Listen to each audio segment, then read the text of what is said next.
हमारी सरकार ने 2014 के बाद बाबा साहब आंबेडकर की प्रेरणा को आने वाली पीढ़ियों तक पहुंचाने के लिए अनेक महत्वपूर्ण कदम उठाए।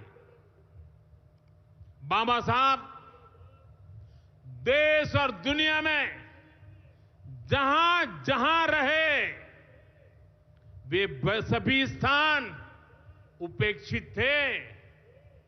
जो संविधान के नाम पर अपनी राजनीतिक रोटी सेकने के लिए निकले हैं, उन्होंने बाबा साहब से जुड़े हुए हर स्थान का अपमान किया, इसे इतिहास से मिटाने का प्रयास किया।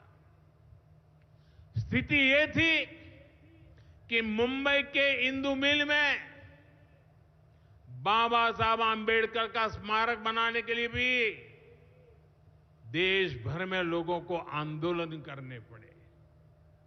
हमारी सरकार ने आते ही इंदु मिल के साथ साथ बाबा साहब आंबेडकर की महू की जन्मभूमि हो, बाबा साहब आंबेडकर जी की लंदन की शिक्षा भूमि हो, दिल्ली में उनकी महापरिनिर्वाण स्थली हो, या फिर नागपुर की दीक्षा भूमि हो, हमने सभी का विकास किया।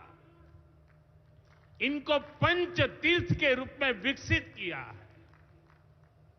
मेरा सौभाग्य है कि कुछ दिन पहले ही मुझे दीक्षा भूमि में जाकर, नागपुर जाकर बाबा साहब को नमन करने का अवसर मिला। साथियों, कांग्रेस के लोग सामाजिक न्याय की बड़ी बड़ी बातें करते हैं, लेकिन हमें ये भी याद रखना है कि कांग्रेस ने बाबा साहब आंबेडकर और चौधरी चरण सिंह जी, इन दोनों महान सपूतों को भारत रत्न नहीं दिया था।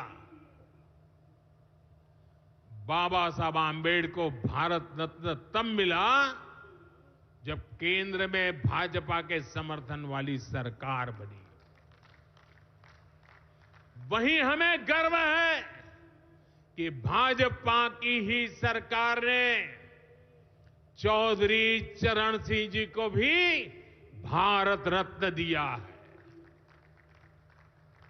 साथियों, सामाजिक न्याय के, गरीब कल्याण के पथ को हरियाणा की भाजपा सरकार भी निरंतर सशक्त कर रही है। सरकारी नौकरियां की भी हरियाणा में क्या हालत थी, आप सबको पता है। यूं किया करते, जे नौकरी लागणी है तो किसी नेता के गैल हो ले, और न तो रुपया ले आ, बापू की जमीन और मां के तो जेवर भी बिक जाया करते। मुझे खुशी है कि नायब सिंह सैनी जी की सरकार ने कांग्रेस की इस बीमारी का इलाज कर दिया।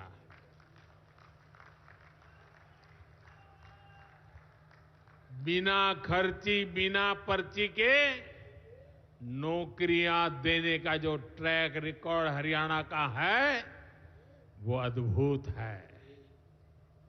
और मुझे गर्व है कि मुझे ऐसे साथी मिले हैं, ऐसी साथी सरकार मिली है। यहां के 25,000 नौजवानों को सरकारी नौकरी ना मिले, इसके लिए कांग्रेस ने एड़ी चोटी का जोर लगा दिया था। लेकिन इधर मुख्यमंत्री नायब सैनी जी ने शपथ ली, उधर हजारों युवाओं को नियुक्ति पत्र जारी कर दिए गए। ये है भाजपा का, सरकार का सुशासन। और अच्छा ये है कि नायब सिंह सैनी जी की सरकार आने वाले वर्षों में हजारों नई नौकरियों का रोड मैप बना करके चल रही है।